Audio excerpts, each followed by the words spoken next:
gonna be looking at all of my stuff that I've created from Lego.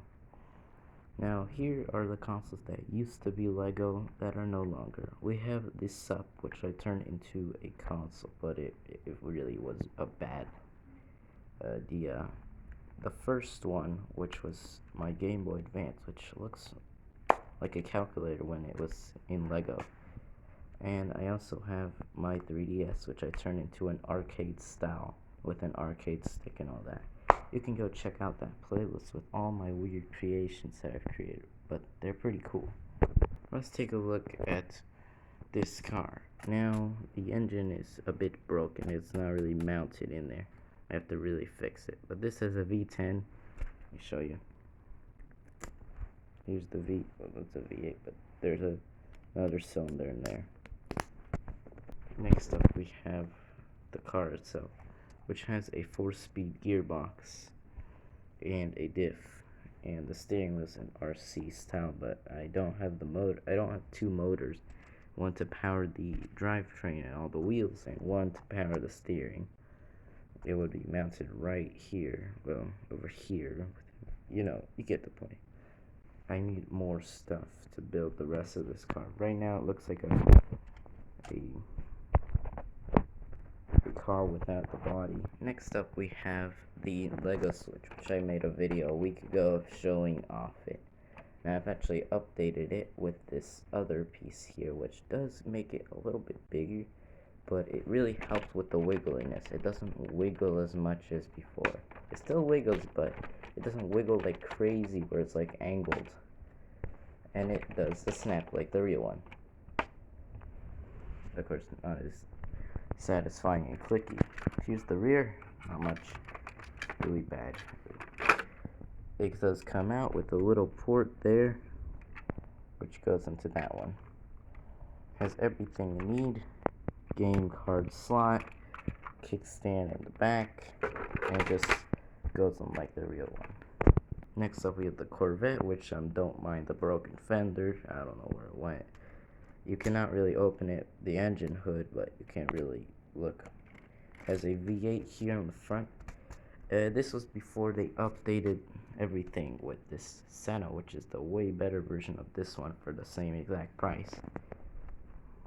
So it does have steering, which is on the back, which is kind of a weird placement. It should be on the top like this one, which good thing they fixed it. This one does not have a rack and pinion style like this one. It does not open the doors, which this one will. It looks not too bad. It has the 4 exhaust pipes like the real one. The front doesn't really look that Corvette. The back does. Has those signature triangular lights and, of course, the 4 exhaust pipes. Here is the way better updated version for the same price. The McLaren Senna, which I really like this car. I like the color they chose. Has a nice hog steering, so it's very easy to play around with. Compared to this one where you had to move your hand all the way in the back, and yeah, it's kind of weird. We have the ginormous spoiler. And here's the back, which looks really detailed. They went a step further with this one compared to that one. Here is the engine, which is rear-mounted V8, one of the most powerful cars. We have the butterfly doors, which is really cool. Hinges are kind of loose a bit, but look at that. The interior is way better than what they did here. Before, it was really lazy, not much detail. This is the dash. What is this? Take a look at this one. It has a nice angled look. It looks like the real thing. It does have a weird thing like that, which goes the same for this one. It has actually 2 on that one, but this one only has 1 axle going through the interior. The front does not open, I guess, unless you count this as a trunk. You can only fit like 1 stud in there. The back does not open, but you can see through here. This one is kind of weird that it's open. It's like a hot rod or something. Here's the exhaust, just like the real one. The intake vent, it looks really like the real one. I really like it. Next up, we have the big boy. which this one has a lot of detail. This is a 1/8 scale of the real car. I don't know what scales these ones are, but you know, it's kind of hard to make a car look like the real thing, but in a miniature scale, which this one really does pretty well compared to this one. This one was like when they were starting, but then you look at this thing, and it just looks cool. 1/8 scale, you can really put a bunch of detail, which this wasn't really sticker. Oh, actually, that's printed. Let's look at the brakes. They have the same Porsche logo in there.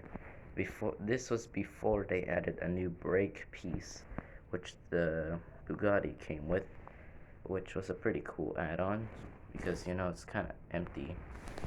So let's see what else.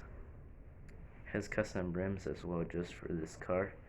You have the little gas cap here, opening up the frunk, like the real one. This one comes with a little luggage, which is pretty cool. And it's kind of weird that all of the steering mechanism is exposed, but still cool. The problem with I have with this is that these things are extremely weak. We even had to glue them, and they're still not doing a thing. Like, bruh. What else? Let's take a look. So I've actually modified it to have a kind of working lock system, where it has this piece and this little piece here. It doesn't really work that well, but still cool. It has adjustable mirrors. It even has a open glove box, which has the serial number there, which you can see there. Here's the seats, which look really detailed and cool. You can even, I thought you could adjust this. Wait, you can. You can adjust this piece. The interior is extremely detailed. This screen is not supposed to do this, but you can open it up, which is kind of weird. And now it's going to be impossible to install, but that was actually easier than I thought. You get the little rear vents here, where it sends oxygen right to the engine with these air filters here, which is really cool detail. Can't really see through them like the real one, but they're there, which is pretty cool. The rear I kind of find weird is the chairs are a bit small and there's giant space here, but it's pretty cool. It has this chassis support here in the rear. If you have an automatic, which I wish it would stick, I don't even think I think there is such thing as an automatic, but most of these came in manual because everybody likes manual. It has reverse and drive and neutral. Neutral does nothing, drive puts it into gear, just like the real car. This was the first of the 1/8 scale Lego cars, so, you know, before they had more experience with working with bigger cars. The cool thing I like is I can actually remove this and see the steering wheel in action. As you can see, it does that, really cool. It even has working paddle shifters. Now these are not some kind of like movable ones. These actually changes gears in here, which is really cool. Just watch this. Alright, so I think we're in first, second, third, fourth, and then back to first. And I don't really use downshift, but it does work as well. I had to change the rubber bands a bit because the other ones were a bit tight. So yeah, it's a bit modified to have, you know, this and these rubber bands, but still cool. Here's the rear, same exact thing as the front. Here's the rear car, which looks actually pretty cool. Looks like the real one. This is supposed to be the license plate. Doors are a bit small for exhaust, but still really cool. We have the ginormous spoiler, which is actually adjustable, just like the real one. Okay, so let's take a look at the engine. Now there's not much to see here, but you can see the Boxer 6 in there, which most Porsches actually have a Boxer 6, because that's their signature engine. The only other Boxer manufacturer that I know of is Subaru, which they're the ones that make the rally cars that compete with the Mitsubishi Evo and all that stuff. It has, I'm guessing, I forgot what this is the alternator, I'm guessing, and this is the oil spout. And that is that. You can actually see the vents here. I actually took about this.